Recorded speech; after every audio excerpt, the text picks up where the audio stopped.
Homens de Oração e Avivamento, Leonard Ravenhill.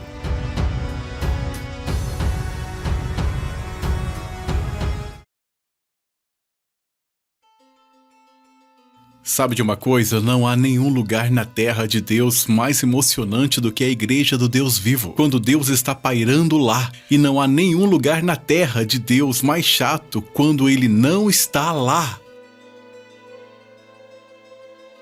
Quanto tempo você acha que Deus vai tolerar nossa iniquidade e nosso pecado na Inglaterra e nos Estados Unidos? Nós tivemos os maiores avivamentos da história. Nós produzimos os maiores professores da palavra de Deus na história. Nós iniciamos os maiores avivamentos da história. Nunca houve um avivamento que substituiu o avivamento metodista. O coração de John Wesley estava estranhamente quente às 8h45, no 24 de maio de 1738, e imediatamente Deus deixa cair uma brasa viva no coração daquele homem que mudou o caráter do mundo. Eu lhes lembrei na noite passada, Wesley pregou 600 sermões numa sequência e apenas 6 deles dentro da igreja. Nós tiramos o chapéu para ele hoje, mas eles tiraram as botas para lançar nele nos dias que ele viveu. Ele encontrou um lugar na história como um dos maiores teólogos e compositores de hinos. Ele estabeleceu escolas e faculdades. Através do avivamento metodista houve uma chama purificadora de limpeza que atravessou o mundo. Eu poderia dizer o mesmo sobre Finney e seu avivamento aqui nos Estados Unidos. Eu não acho que a América já teve outro pregador como Finney. Eu disse algumas vezes aos pregadores e eles não gostam de mim por isso, mas eu nunca tive a intenção de ser amado. O Senhor nunca disse que eu tenho de ser amado. Eu disse aos pregadores, por vezes, que eu acho que os evangelistas são as pessoas mais estúpidas do mundo. Eles querem romper a terra lavrada, semear a semente, aguá-la e fazer a colheita em 20 minutos. Ninguém mais espera fazer isso, só os pregadores. Finney pregou 28 noites seguidas e nunca fez um apelo ao altar. Ele não pregou o amor de Deus, ele pregou a ira de Deus. Ele não disse, você é uma boa pessoa, Deus ama você, mas odeia seus pecados. Ele disse, Deus se ira com os perversos todos os dias. Ele não pregou amor, ele pregou juízo. Ele não pregou misericórdia, ele pregou juízo. Ele não pregou o amor de Deus, ele pregou a ira de Deus. Ele não pregou o céu, ele pregou o inferno. Ele não pregou graça, ele pregou lei. Noite após noite, ele esmurrou essas pessoas e elas ouviram até que elas estavam em um estado de esgotamento mental e finalmente o fogo de Deus romperia. Lembre-se que ele foi para uma cidade como Worcester, Nova York, e teve uma cruzada lá por cerca de 2 meses. Ele deixou centenas de milhares de pessoas genuinamente nascidas de novo do Espírito de Deus. Eles mudaram o caráter daquela cidade. Eu lhes lembrei ontem, um verdadeiro avivamento. Eu não me importo quantas pessoas vêm ao altar, o quanto você dá ao evangelista. Se não mudar a atmosfera moral da comunidade, não é avivamento. Talvez seja evangelismo. Avivamento é o trabalho do Espírito de Deus na igreja. Evangelismo é o trabalho da igreja no mundo. Eu disse isso muitas vezes, minha querida esposa pode dizer, Deus me mostrou todos os dons do Espírito, mais ou menos 17, não apenas 9. Todos os dons, incluindo dons ministeriais, de apóstolo, de mestre, de evangelista e de profeta. E Deus disse, Ravenhill, você pode ter qualquer um desses, mas apenas um. E ele disse, você pode ter aquele ministério de oração, não haverá nada público nele. Eu escolhi este ministério. Sabe, quando falamos de oração, falamos de um jovem que realmente se matou orando. David Brainerd morreu aos 28 anos de idade.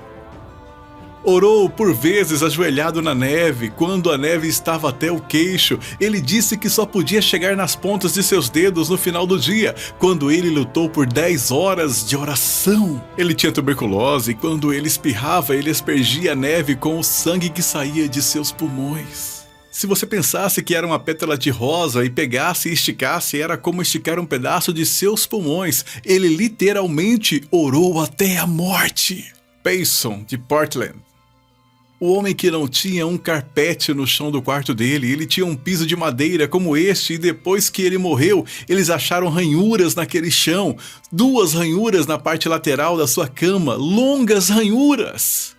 Enquanto eles lavavam o corpo para enterrar, eles descobriram que ele tinha grandes cascos nos joelhos, e alguém juntou as coisas e disse: este é o lugar onde ele costumava orar.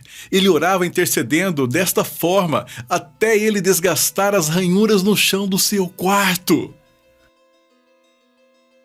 Oh, eu posso dar-lhes uma lista de um monte de homens na história. Eu tenho um monte de livros sobre as minhas prateleiras. Homens que se embriagaram em oração. Homens que passaram dias e noites lutando em oração, amarrando principados no poder. Eu costumo dizer minhas orações. Mas eu oro mesmo? A oração é tão simples que uma criança pode fazer. A oração é tão profunda que as maiores orações da Bíblia não tinham nenhuma linguagem. Ela vai esgotar o seu vocabulário, ele vai esgotar você.